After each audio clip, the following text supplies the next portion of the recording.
हमारे साथ दो हस्ती मौजूद हैं, साहस और संघर्ष।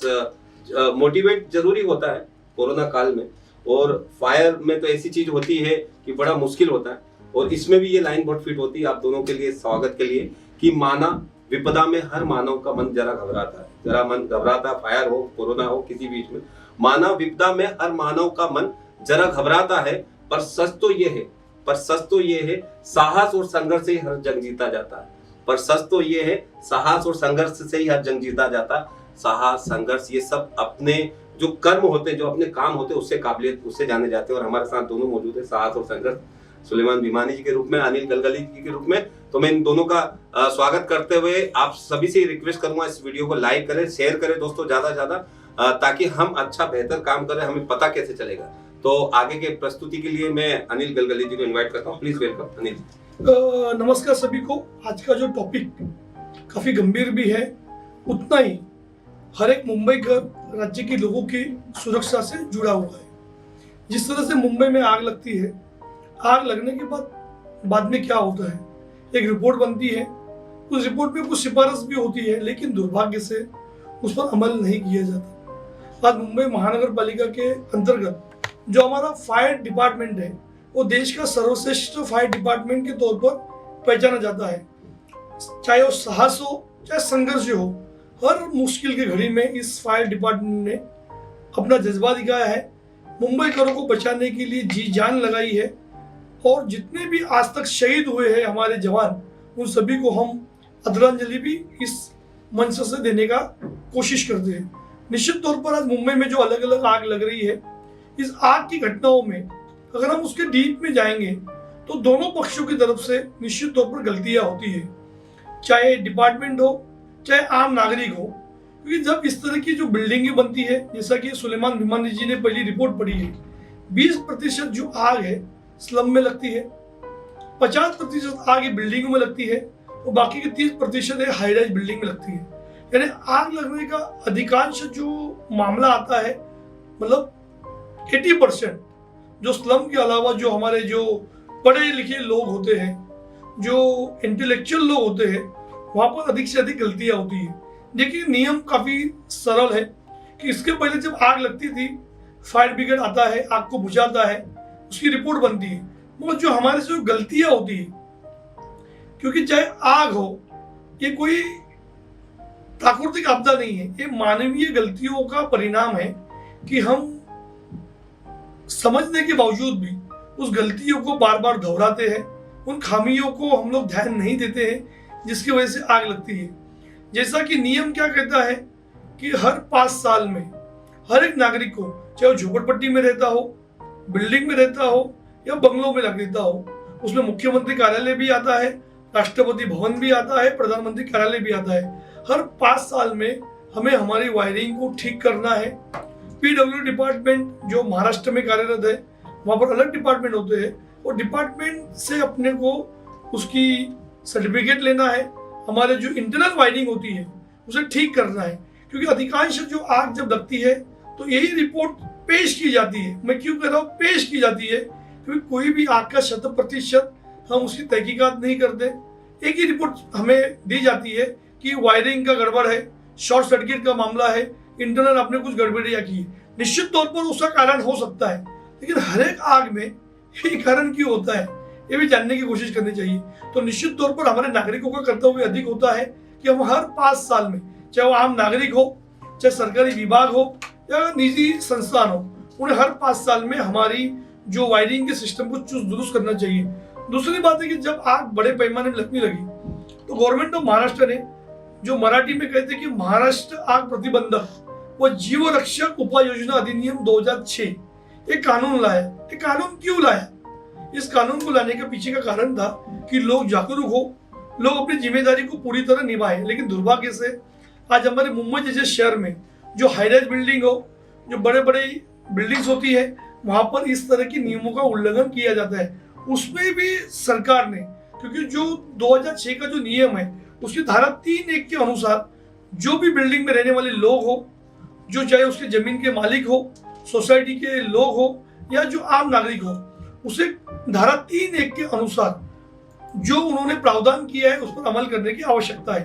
जैसे कि उसमें जो अलग अलग नियम है, धारा 3/3, धारा 4/2, उसमें हर एक जो नागरिक हो, सोसाइटी वाला हो, उसे जो लाइसेंस जिसे इशू किया है फायर डिपार्टमेंट ने, उसके तहत हर 6 महीने में, यानी साल के 2 बार, जनवरी और जुलाई महीने में, अपने डिपार्टमेंट के जरिए या जो लाइसेंस देने वाले के जरिए फायर ऑडिट करना चाहिए।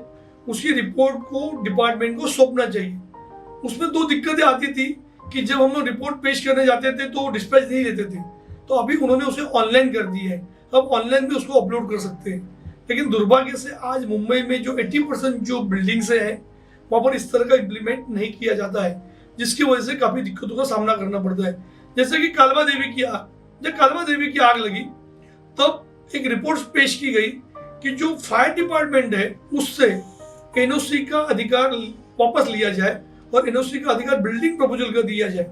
ये रिपोर्ट क्यों दी गई? क्योंकि अधिकांश जो बिल्डिंग बनती है उसे परमिशन देने का, सैंक्शन देने का काम बिल्डिंग प्रपोजल डिपार्टमेंट करता है, ओसी देने का काम बिल्डिंग प्रपोजल करता है, और ओसी देने के बाद बिल्डिंग प्रपोजल का रोल खत्म होता है। बाद में जो स्थानिक वार्ड ऑफिस होता है, चाहे उसमें इंक्रोचमेंट किया हो या कोई गलत उन्होंने छेड़छाड़ की हो, कोई बदलाव किया हो, एक बार ओसी देने के बाद बिल्डिंग प्रपोजल का रोल खत्म होता है, बाद में रोल आता है लोकल वार्ड ऑफिस का।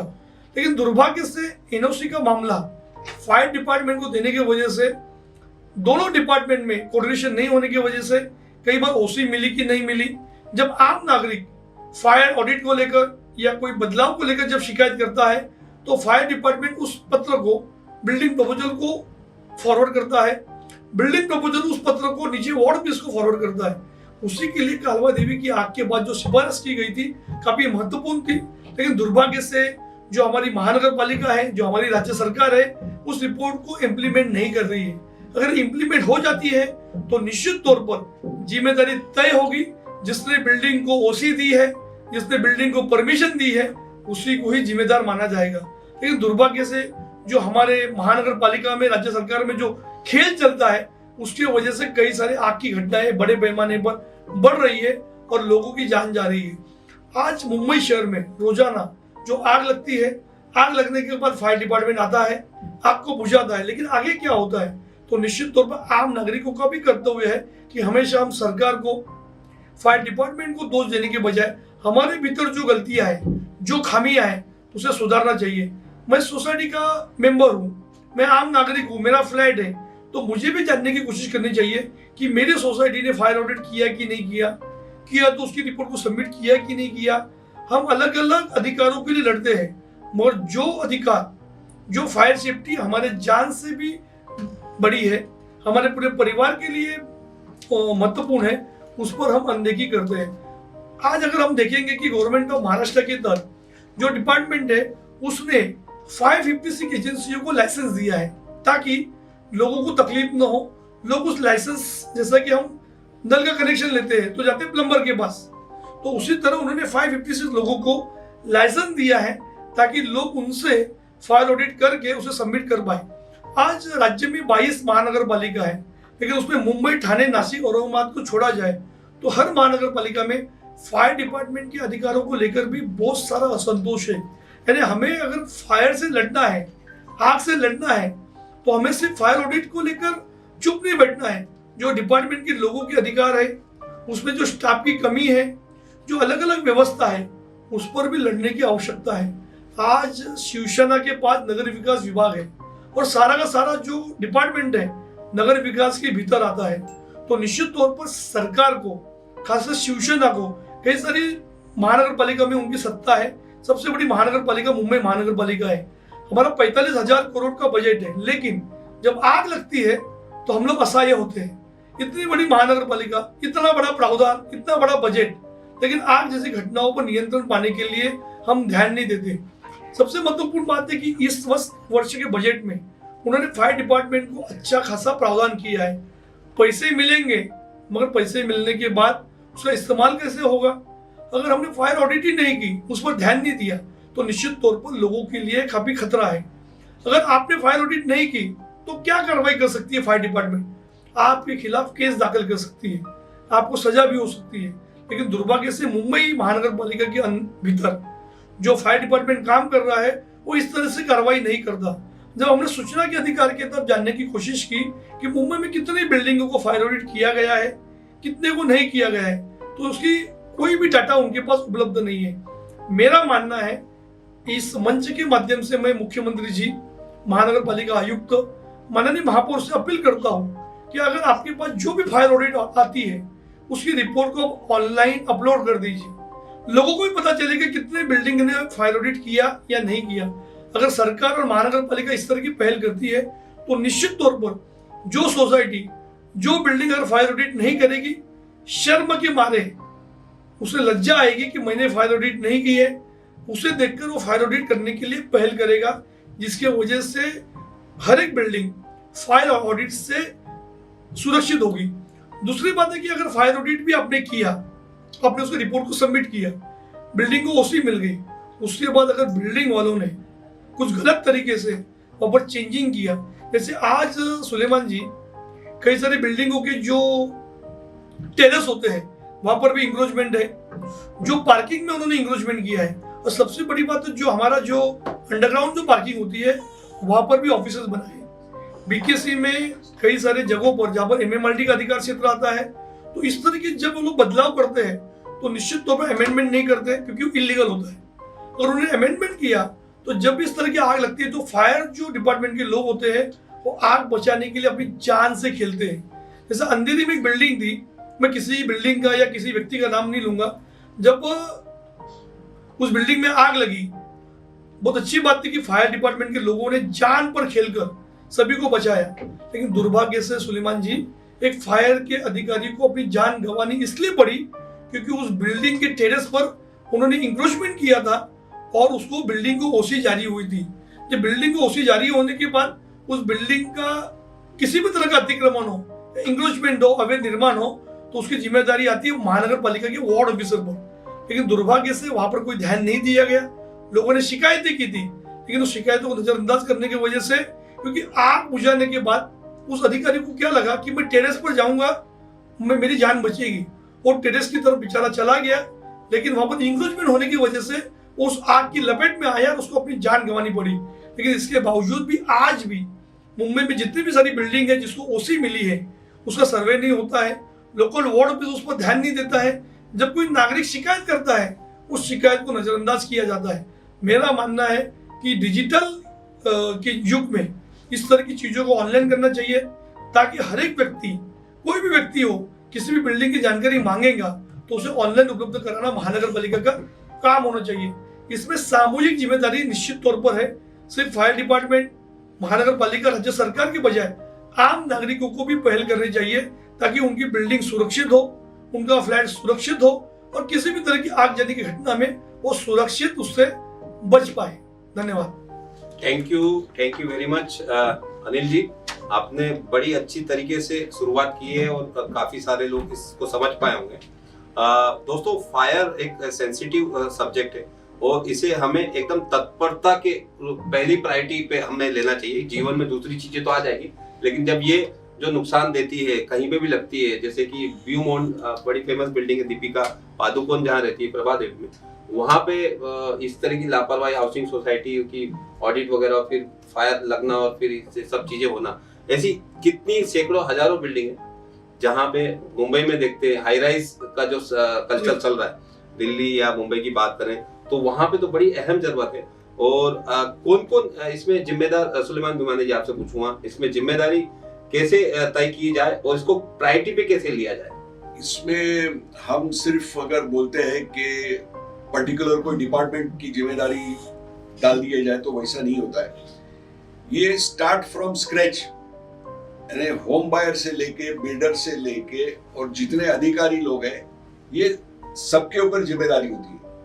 जैसा अगर बिल्डर ने प्लान के हिसाब से भी बना के दे दिया, तो जब सोसाइटी आती है या तो होम बायर आता है, वो अपने हिसाब से पार्किंग करने लग जाता है, जो एक फायर नॉर्म्स के हिसाब से 6 मीटर का एक फायर इंजन का मैन्यूवरिंग का एक कंप्लीट एक रखना चाहिए, रोड टाइप, वो नहीं रखते हैं। तो जब भी फायर लगती है तो फायर इंजन को जो मूवमेंट में तकलीफ आती है वो टाइम पे फिर कार को टो करके हटा के फायर इंजन को वहां पहुंचना है, तो उसमें काफी टाइम चले जाता है।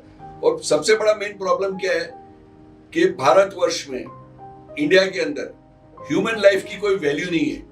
अगर हम बाहर चले जाते हैं, जैसा मैं जापान भी गया था, तो जापान में जैसे हम लोग रूम के अंदर जाते हैं तो जब पहले कबर्ड खोलते हैं तो उसमें फायर सेफ्टी के सब कुछ लगे हुए रहते हैं, यहाँ तक कि पुली रोप लगी रहती है कि आप फेंक के अगर लगा है तो कांच ब्रेक करके आप दूसरे जगह जा सकते हो, दूसरे, ऐसा हर तरीके से वो लोग फायर सेफ्टी के नॉर्म्स वो लोग बहुत फॉलो करते हैं। हर होटल रूम के अंदर एक एक फायर सेफ्टी का आपको मिलेगा। जैसे आप पहले कबर्ड खोलोगे तो first thing will be the fire safety. तो इस तरह से ये इंप्लीमेंट हमारे यहाँ भी होना चाहिए। मैं अभी एक मॉल का नाम नहीं लूंगा जो गोरेगांव में था, उन्होंने तो हद कर दी थी, और जब हमने कंप्लेंट किए तो थोड़े दिन के लिए वहाँ के रेस्टोरेंट्स भी बंद हो गए थे, सब बंद हो गए थे, उनको नोटिस मिली कंप्लाइंस करो ये वो। एक महीने के बाद में फिर से वो रेस्टोरेंट और वो मॉल चालू हो गया था विदाउट मेकिंग एनी कंप्लायंस। फिर हम लोग ने फायर ब्रिगेड को कंप्लेंट किए थे, क्योंकि वो टाइम पे फायर की वारदात काफी हो गई थी और वो मॉल में भी फायर हुआ था, बट लकीली जान माल का इतना नुकसान नहीं हुआ था। लेकिन आपको मालूम है कि फायर के अंदर कम से कम पिछले 3 साल का अगर रिकॉर्ड देखोगे, आप गूगल टाइप करोगे तो आपको पता चलेगा कि 100 करोड़ से ज्यादा प्रॉपर्टी का नुकसान हुआ है। वो प्रॉपर्टी किसकी है? वो हमारी है। फिर उसमें कभी इंश्योरेंस क्लेम होता है, पूरा नहीं होता है, इंश्योरेंस वाले भी बोलते हैं कि आपकी लापरवाही है। तो कहीं ना कहीं हम आम नागरिक की भी बहुत बड़ी इसमें लापरवाही होती है। और फिर बिल्डर अपना पैसा कमाने के लिए जो रेफ्यूज एरिया बनाता है उसको भी कवर कर देता है, उसको भी फ्लैट में कन्वर्ट करके बेच डालता है। तो जैसा अनिल जी ने भी बताया था कि जैसा अगर फायर ब्रिगेड वाले के पास में अगर कोई प्लान है और वो सोचता है कि मैं रेफ्यूज एरिया में जाके मैं भी बचूंगा और मेरे लोगों को जो आग में फंसे हुए उसको बचाऊंगा, तो पता चला वहां रेफ्यूज एरिया में तो ऑलरेडी एनक्लोज्ड है। तो ये बहुत बड़ा धोखा हो जाता है, क्योंकि फायर ब्रिगेड वाले को इतना पता चलता है कि हाई राइज के बाद जब बिल्डिंग रहती है तो आफ्टर एवरी 7th फ्लोर जो 8वां माला रहता है वो रेफ्यूज एरिया के लिए रखा हुआ रहता है कि इन केस ऑफ फायर। और हम हाई राइज पे हाई राइज बिल्डिंग बनाते हैं, लेकिन हमारे पास वो इक्विपमेंट्स नहीं है कि अगर समझो 50 माले की बिल्डिंग है और 45वें फ्लोर पे आग लगी है, तो क्या हमारा फायर डिपार्टमेंट इतना सशक्त है कि 45 माले पे जाके बाहर से हम आग बुझा सकते हैं? नहीं। तो इतनी बड़े हाई राइज की पहले परमिशन ही नहीं देनी चाहिए। अगर परमिशन देते हो तो पहले फायर ब्रिगेड को बोलो कि आपके पास में क्या सामान है, क्या साधन है कि अगर आग लगती है तो आप किस तरह से शुरू कर सकते हो। तो जब तक हम हमारी ह्यूमन वैल्यू को जब तक वैल्यू नहीं करेंगे ह्यूमन लाइफ को, तब तक ये गोरख धंधा चलता रहेगा, अंडर द टेबल डाल के सब कुछ कारपेट बिलो कारपेट ये चलता रहेगा और हमारी जान को ये धोखा होता है। बिल्कुल सही फरमाया आपने। और फायर बड़ा ही, मैंने बोला पहले कि बड़ा महत्वपूर्ण टॉपिक है। वो भले से सरकारी हॉस्पिटल में लगे, आप उसको एक अमाउंट 5 लाख 10 लाख से तुलना नहीं कर सकते कि एक जान माल की ये वैल्यू है। जो भी हो, सरकार हो, हम सबको मिलकर इस पर अलर्ट रहना है। और फायर जैसे ही चीजें जो भी टिप्स दी जाती है, काफी एनजीओ है जो आपने बताया, बहुत सारी कंपनियां जो ऑथोराइज है, ऐसे फायर वो मार्शल्स करती है और अवेयरनेस करने के लिए वो वीडियो वगैरह बनाती है, खुद वो करती है, जगह जगह कैंपेन लगाती है। तो वो आप सीख सकते हैं वहां पर, गूगल यूट्यूब वगैरह पे वीडियो देख के अवेयर हो सकते हैं कि किस तरह से। और अनिल जी, आजकल जो हाई राइज की संस्कृति, जैसे मुंबई की आप बात करें तो मुंबई में 50% आबादी स्लम में, सारे स्लम जिसको बोलते हैं, वो काफी सारा सपना था कि डेवलप करेंगे 20-22 साल से, लेकिन रिहैब के मामले में कुछ ज्यादा नहीं हुआ। लेकिन फायर में हम बात करेंगे, फायर एसआरए में ज्यादा, स्लम में नहीं होता, फायर ज्यादा हाई राइज में होता है, जबकि उसकी तुलना में हम कह रहे हैं कि ज्यादा इक्विपमेंट, ज्यादा मतलब वेल इक्विपमेंट, ज्यादा बिल्डिंग हाई राइज में होती है। अब वहां पे रहा सवाल अवेयरनेस का, आप स्लम में यदि आग लगेगी तो 10 लोग 25 लोग वहां पे बचाने आ जाएंगे, जबकि कोई इक्विपमेंट नहीं हो। नजर करने वाली बात है कि स्लम में होता भी नहीं है, बहुत कम होता, मात्रा देख दामोदर डाटा अवेलेबल, स्लम में कम आग लगी, मिड राइज बिल्डिंग के अंदर 50% है और हाई राइज में और 10 से 15% कमर्शियल में लगी हुई है। तो अभी मैं आपको बताता हूँ, मेरी सोसाइटी क्या ही अगर पकड़ लो तो फायर सिस्टम है हमारे यहाँ, जब से बिल्डिंग बनी थी तब से लगी हुई थी, अभी करोड़ हो गई थी। तो जो ओरिजिनल बिल्डर ने जो लगाया था वो ब्रास की फिटिंग लगाया था। अभी हमारे एक ऑफिस बेरर ने,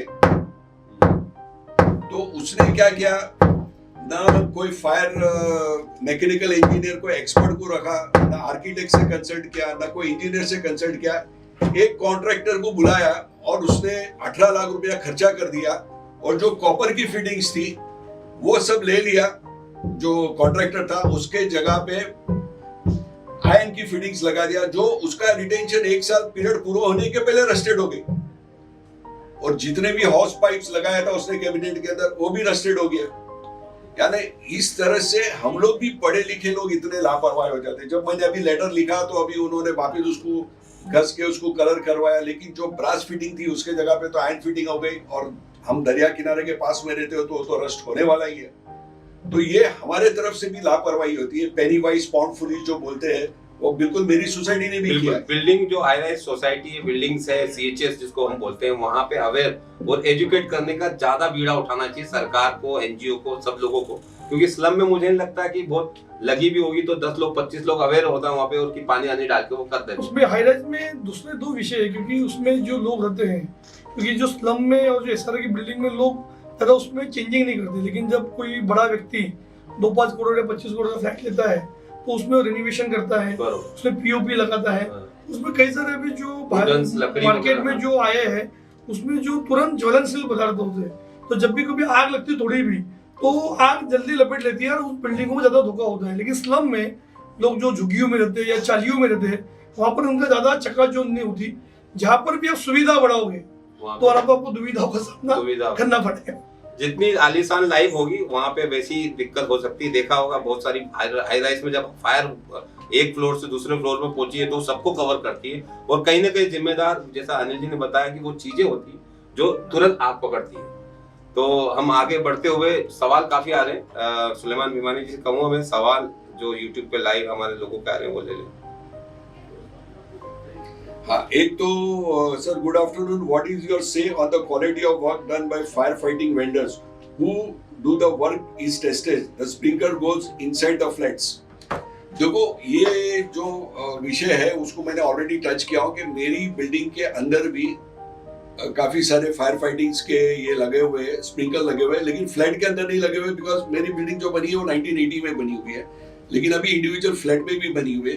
तो इसके स्पेशल जो रहते हैं काम करने वाले फायर फाइटिंग एक्सपर्ट्स और उसके मैकेनिकल इंजीनियर्स रहते हैं, उससे आपको सर्टिफिकेट लेना चाहिए, और पीरियोडिकली वो फायर स्प्रिंकलर काम करते हैं कि नहीं वो आपको चेक करना, ये जिम्मेदारी आपकी है 6 महीने में एक बार। हाँ, क्योंकि जान आपकी है, प्रॉपर्टी आपकी है, तो आप किसी को ब्लेम नहीं कर सकते हो। और बहुत से टाइम पे क्या होता है कि जो सोसाइटी के ऑफिस बेरर है, जैसे मेरे सोसाइटी के मैं बोलता हूँ कि अनकंट्रोल इनिशिएटिव ले लेते हैं और फेवर करने के लिए अपने जान पहचान वाले कॉन्ट्रैक्टर को दे देते हैं, जो जिसको वो लायक ही नहीं है कि वो स्पेशलाइज काम कर सके। क्योंकि ये फायर फाइटिंग का जो काम है वो बिल्कुल स्पेशलाइज काम है, वो हम किसी लोकल से करवा लेंगे, और जब भी कुछ प्रॉब्लम आएगा तो वो प्रॉब्लम हमको आएगी, हमारी जान को आएगी, हमारी प्रॉपर्टी को आएगी। तो हमें बहुत ध्यान रखना है। और दूसरा ये जो है कि why iron grills all around the living spaces which is trap in case of fire. You are absolutely right. अभी ये बताओ कि अगर मैं मेरे फ्लैट के अंदर सब जगह से उसको ग्रिल लगा के बंद कर देता हूँ तो इसके जिम्मेदार कौन रहेगा? मैं ही रहूंगा। I can not blame anybody. Society मुझे लेटर लिखेंगी ये अलाउड नहीं है, वो अलाउड नहीं है, लेकिन सोसाइटी का भी एक लिमिटेड दायरा रहता है। लेकिन मेरी जिम्मेदारी तो मुझे ही समझनी है कि मुझे ये सोचना है कि कल अगर मेरे घर में आग लगती है और फायर ब्रिगेड अगर मेरे घर में बाहर से आना चाहता है और मुझे बचाना चाहता है और मैं अगर ग्रिल लगा के रख दूंगा तो मैं कैसे बाहर निकलूंगा? तो ये जिम्मेदारी न सोसाइटी की है न फायर डिपार्टमेंट की, ये जिम्मेदारी वो नागरिक की है जिसने ये कवर किया है। तो इसके लिए he only has to be blamed. देखिए, उसमें और एक इम्पोर्टेंट बात है कि जो क्वालिटी, क्योंकि जब हम लोग सोसाइटी में वॉचमैन भी रखते हैं तो सोसाइटी वाले उस वॉचमैन का जो सैंक्शन 7,000 के ऊपर नहीं करते, जबकि जो अच्छे सिक्योरिटीज है वो 20,000 के ऊपर लेते हैं। तो इसी तरह जो गुणवत्ता की बात होती है, चाहे सोसाइटी हो चाहे बड़े बड़े कॉम्प्लेक्स हो, उन्हें पैसे के बजाय क्वालिटी पर ध्यान देना चाहिए और काम पर ध्यान देना चाहिए। ये चीज़ें काफ़ी महत्वपूर्ण होती है। बीच के दिनों में बहुत सारी चोरियाँ डकैती भी होती थी, तो वॉचमैन वहाँ पर सीसीटीवी लगाना होता है, लेकिन कई बार सोसाइटी उस पर ध्यान नहीं देती। उसी तरह आपका फायर का भी है, अगर आपने अच्छे इक्विपमेंट क्वालिटी वाला काम किया तो उसके लिए पैसे लगते हैं, लेकिन सोसाइटीज में इश्यूज होते हैं पैसे सैंक्शंस नहीं होते हैं, तो कई बार हम लोग थोड़े पैसे बचाने के लिए अपनी जान को दांव पर लगाते हैं। हर सोसाइटी में इस तरह के इश्यूज है, और जैसे फेवर तो होता ही है। तो मेरा मानना है कि जब भी इस तरह के आपको काम करना है, तो जो लाइसेंस जो होल्डर है, जिसकी लिस्ट महाराष्ट्र फायर डिपार्टमेंट के वेबसाइट पे अवेलेबल है, उसको आप लोग को टेंडर के जरिए या ईमेल के जरिए इनवाइट करना चाहिए। जो अच्छा क्वालिटी का काम देगा तो उसको अच्छे पैसे देने पड़ेंगे। अब क्वालिटी वाला काम करेंगे। और दूसरी बात कि एक बार आपने फायर सिस्टम लगाया तो उससे आपको छुटकारा नहीं है। हर साल में 2 बार, जनवरी के महीने में और जुलाई के महीने में, आपको उस रिपोर्ट को सबमिट करना है। उसके लिए आपको किसी भी वार्ड ऑफिस में जाने की जरूरत नहीं है, आप उसको ऑनलाइन भी अपलोड कर सकते हो। इसके लिए नागरिकों को इनिशिएट देना चाहिए, जो सोसाइटी के चेयरमैन, सेक्रेटरी, कई सारे सोसाइटीज में लोगों ने एक स्टाफ को भी हायर किया है, जो इस तरह के जो फायर सिस्टम के मामले हो या कोई करस्पॉन्डेंस हो, तो इस तरह से आपको काम करना चाहिए, ताकि आने वाले दिनों में जब आग लगेगी तो आपको सरकार या महानगर पालिका को दोष देने के बजाय, क्योंकि जब आप उंगली उठाओगे तो 4 उंगली आपके पास भी होती है, तो पहले हमें सुरक्षा युक्त होना चाहिए और हमें इस तरह की दुर्घटना मुक्त होने के लिए उन नियमों का पालन करना आवश्यक है। यस, एक सवाल है हेमंत मिर्जी का, is a new please elaborate, is electrical audit being include in the fire act? नहीं, अभी it is proposed but it will be सून। लेकिन मुझे ये बताओ कि अगर ये हमारी अगर जान की सेफ्टी के लिए, क्या मुझे वो ऑडिट का कायदा आना जरूरी है? यस, वो तो it should not be mandatory, it is my safety. लेकिन दूसरी एक बात मैं बताता हूँ कि जो आज की तारीख में ये एक आयरनी बन गई है, जब भी मैं अनिल गलगली, हम लोग ने काफी जो ये स्लम की बिल्डिंग से बनी थी, कि जिसमें वो लोग ने सिर्फ 3 मीटर का डिस्टेंस रखा था एक बिल्डिंग से दूसरी बिल्डिंग तक, राइट? तो हमने ये सवाल जरूर उठाया था कि फायर इंजन इसमें से पास नहीं हो सकेगी और काफी सारे प्रॉब्लम आएंगे। इनको फायर इक्विपमेंट्स भी नहीं दिए हुए हैं, जो फायर बोले कि ये एसआरए की बिल्डिंग्स है तो इसमें जरूरत नहीं है, लेकिन जो सेल बिल्डिंग है उसमें हम सब फायर कंप्लाइंस करेंगे।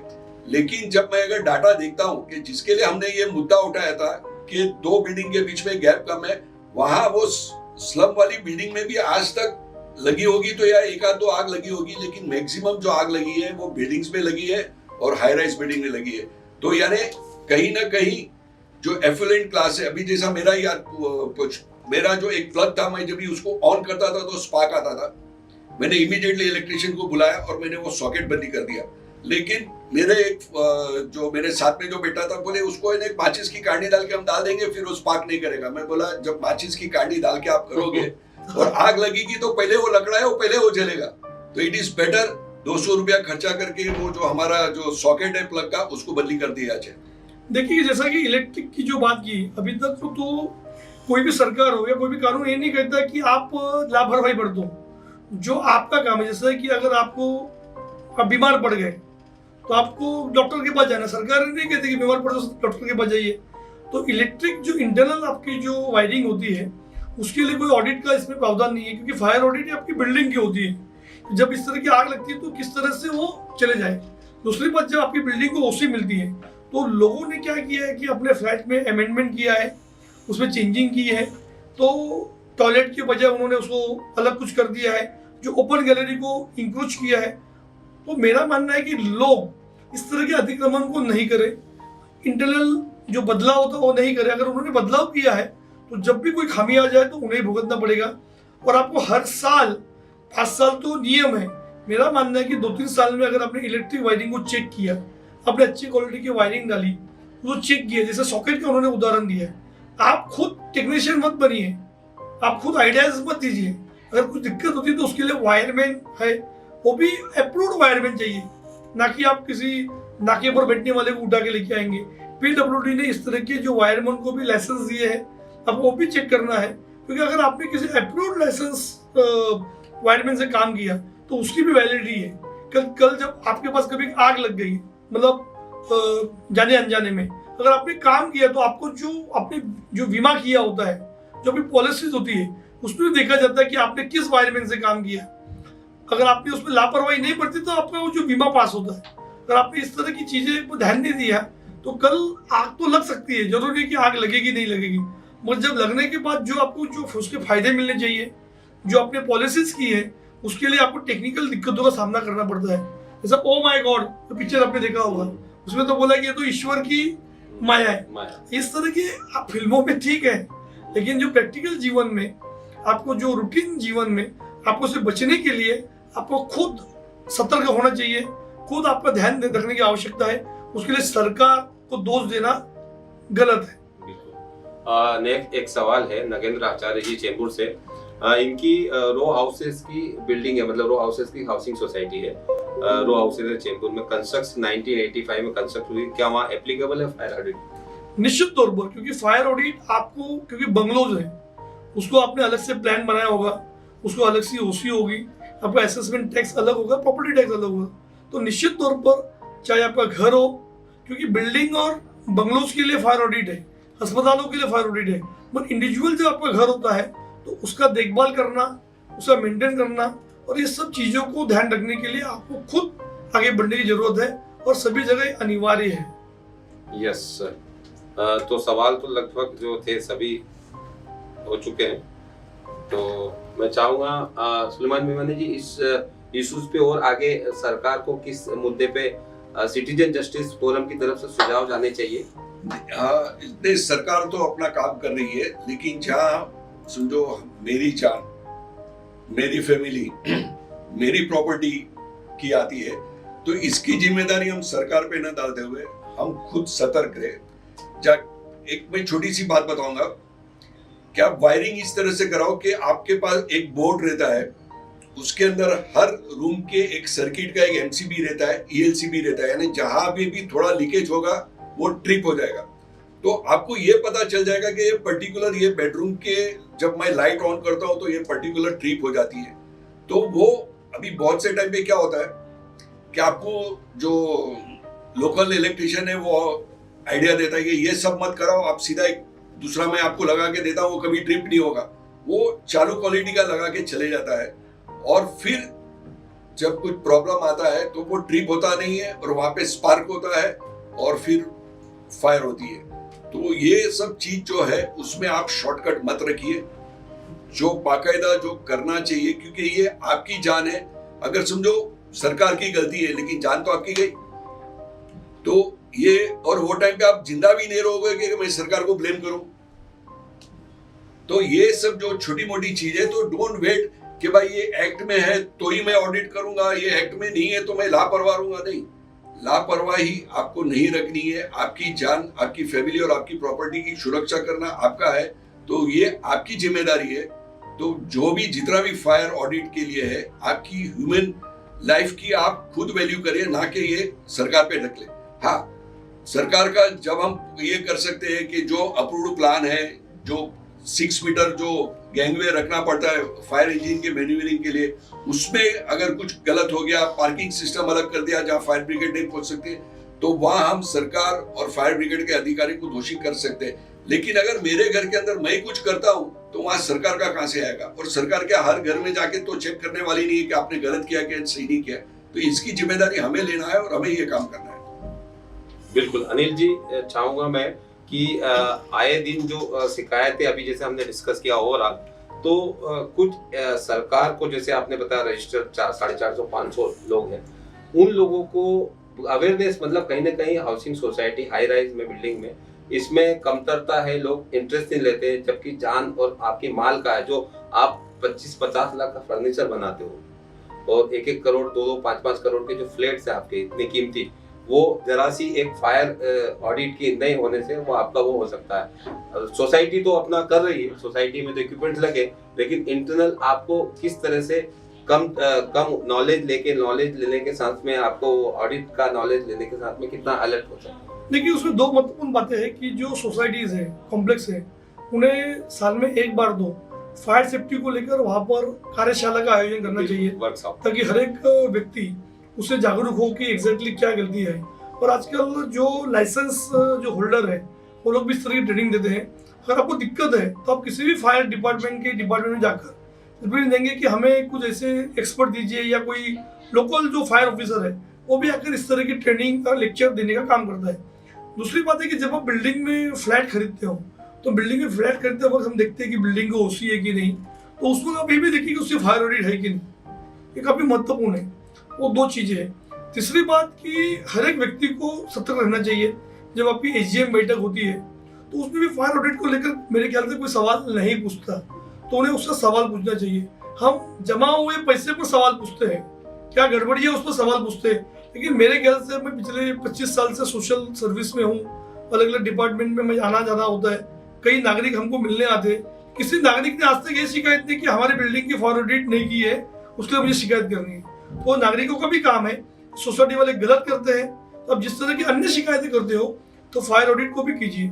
चौथी महत्वपूर्ण बात है कि ये तो नागरिकों का पक्ष हुआ, अगर ये लोग नहीं करते हैं तो सरकार को, महानगर पालिका को और फायर डिपार्टमेंट को जो नियम बनाए 2006 के अनुसार उन लोगों को कार्रवाई करनी चाहिए, उन पर केसेस दायर करने चाहिए और उन लोगों को जेल की हवा खिलानी चाहिए। अगर एक बिल्डिंग का सोसाइटी का चेयरमैन या सदस्य या सचिव जेल जाएगा मुंबई में तो सारे सोसाइटी वाले डरेंगे, क्योंकि कानून के दायरे में किसी को भी माफी नहीं है। जो गलत करेगा उसे सजा मिलनी चाहिए। लेकिन दुर्भाग्य से हमारा जो फायर डिपार्टमेंट है, जो वहां बैठे हुए अधिकारी है, काफी विवादग्रस्त भी अधिकारी थे, विवादित थे, इनका रिकॉर्ड खराब था। तो सरकार को और महानगर पालिका को अच्छे अधिकारियों को जो नॉन करप्ट हो, जो नियमों का पालन करे, किसी मंत्री ने या नेता ने फोन करने पर कार्रवाई को रोकना नहीं चाहिए, उस मंत्री को भी उस कार्रवाई के अंदर लेना चाहिए। अगर सरकार और महानगर पालिका डिपार्टमेंट इस तरह लोगों पर कार्रवाई करेगा, उन्हें जेल की हवा खिलाएगा, तब इसका मैसेज जाएगा कि मुंबई में अगर आपने फायर ऑडिट नहीं किया तो हमें कोई छोड़ेगा नहीं। ये जागरूकता भी आने की जरूरत है। उसके लिए नागरिकों के साथ डिपार्टमेंट को भी अगर एक्शन में आती है, एक्शन लेती है, तो निश्चित तौर पर डर का माहौल बनेगा और लोग कम से कम डर के मारे फायर ऑडिट करेंगे। और इस तरह की जब आग लगती है तो यही फायर ऑडिट आपको बचाने का काम करेगा। बिल्कुल, फायर ऑडिट से आप अपना परिवार सुरक्षित कर सकते हैं, अपने आप को, अपनी जान माल, जो आप जमा पूंजी है, आप जो अपनी आलीशान और अपनी लग्जरीज लाइफ के लिए इकट्ठा कर रहे हैं, उसको आप सेव कर सकते हैं। करना है आपको, आपने जो बताया फायर ऑडिट किस तरह से सवाल जवाब पूछना, आप नजरअंदाज मत करिए। और आप जो वर्कशॉप लगते हैं, आपके जो एमसी वेंडर है आपका जो फायर का, उससे आप संपर्क में रहिए। महीने 2 महीने में किस तरह से वर्कशॉप होता है वो आप ट्रेनिंग लेते रहिए। ऐसा नहीं कि सेक्रेटरी चेयरमैन की जिम्मेदारी है, नहीं जी, हर किसी की जिम्मेदारी नहीं। एक जो होता है, जो अच्छा वेंडर रहता है, वो फायर इक्विपमेंट्स लगाता है, तो वो मॉक ड्रिल देता है, मॉक ड्रिल देता है। और जब फर्स्ट टाइम उसका रहता है तो 2 मॉक ड्रिल साल में, हर 6 महीने के बाद में वो फ्री देता है। फायर अलार्म कैसा बनेगा, काफी सारे गैजेट्स आ गए हैं, लेकिन वो गैजेट्स लगने के बाद में वो काम कर रहा है या नहीं कर रहा है। जैसे हमने अभी देखा, अभी एक का एक्सीडेंट हो गया था, तो हम लोग गए थे, भाई इसका सीसीटीवी फुटेज मिलेगा क्या, तो पता चला वो कैमरा तो पिछले 3 महीने से काम नहीं कर रहा है, बंद है। तो इस तरह से हमारे भी जितने फायर अलार्म सिस्टम भी आती है कि समझो मेरे घर में आग लगी या स्मोक आया, तो वो नीचे सोसाइटी के ऑफिस में जहाँ पे भी वो अलार्म रखा रहेगा, वहां पे वो बजेगा और वो बताएगा कि ये फलाने जगह पे आग लगी है, वो अलर्टनेस आएगा। लेकिन वो अगर इक्विपमेंट ही नहीं काम कर रहा है तो वो देखना है। तो उसके लिए हर 6 महीने में हमारी लाइफ जो है उसको वैल्यू करते हुए हर 6 महीने में एक मॉक ड्रिल होनी चाहिए, ताकि सबको पता चले इन केस ऑफ फायर मुझे किस तरह से बचना है। क्योंकि जब फायर आएगी तो आपको समय नहीं देगी, आपको या तो जल के मरोगे या तो काला धुआं आपके लंग्स में जाएगा और सफोकेशन से मरोगे। तो फायर ऑडिट और मॉक ड्रिल होना बहुत जरूरी है। बिल्कुल, सरकार और म्युनिसिपल महानगर पालिका का काम है नियम कायदे बनाना। जैसे रिफ्यूजी का एरिया बनाया सरकार ने, नई जो इमारत हाई राइज की 8 फ्लोर पे और 15 फ्लोर पे, तो काफी सारी फैसिलिटीज दी है, नियम कायदे बनाया, लेकिन उस पे अमल करना, उसका जागरूकता बढ़ाना, उसमें अलर्टनेस रहना, वो नागरिकों का काम है। और उसमें कहीं ना कहीं कमतरता दिख रही है। इसलिए फायर जो मुंबई में या फिर देश में दूसरी हिस्सों में देखेंगे, फायर की जो वारदात है, फायर की जो घटना है, वो बढ़ती जा रही है। तो इससे निजात पाने के लिए एक ही आइडिया है कि आप फायर ऑडिट पर फोकस करें, अपने आसपास, अपने इर्द गिर्द सोसाइटी में फायर ऑडिट करवाते रहिए टाइम टू टाइम। जिस तरह से जब भी हम प्लेन में जाते हैं, मैं महीने में 4 बार जाऊं, 5 बार जाऊं या 10 बार जाऊं, प्लेन टेक ऑफ होने के पहले एयर होस्टेस आके बताती है कि इन केस ऑफ इमरजेंसी आपातकालीन स्थिति में आपके एग्जिट द्वार किधर है। इस तरह से हमें, जिस तरह से हम जब हवा में रहते हैं तो एयर होस्टेस हमको बताती है कि हमारी जिंदगी लाइफ बचाने के लिए क्या करना चाहिए।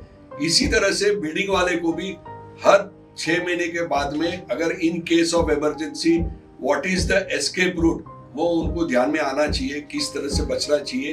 क्योंकि रिफ्रेश जब आपका माइंड रहेगा तो आप भी अलर्ट रहोगे। लेकिन अगर मैंने लगा दिया और 10 साल से मैंने वो फायर सिस्टम को देखा ही नहीं हूँ कि क्या हो रहा है उसके अंदर, तो उसका कोई मतलब नहीं है, वेस्ट ऑफ मनी है and then it is going to take on your life and property. बिल्कुल, आपकी प्रॉपर्टी, आपकी जान माल की सुरक्षा आपका काम है, नागरिकों का काम है। सरकार के जो नियम है उसके साथ साथ आपको फायर ऑडिट जैसे टूल्स पर, महत्वपूर्ण टूल्स पर ध्यान रखना है। और ध्यान रखेंगे तो मुझे ऐसा लगता है आने वाले दिनों में, और हमारा सिटीजन जस्टिस फोरम का यही है कि इस पर आगे भी अवेयरनेस और लोगों को जागरूकता, जागते रहो, इस तरह की बीन बजाते रहेंगे और लोगों को जगाने की पूरी कोशिश करेंगे। आप भी जागिए, अपने लोगों को भी जगाइए। ये वीडियो को आगे ज्यादा से ज्यादा शेयर करके लाइक करें, शेयर करें, इस वीडियो को सब्सक्राइब करें चैनल को।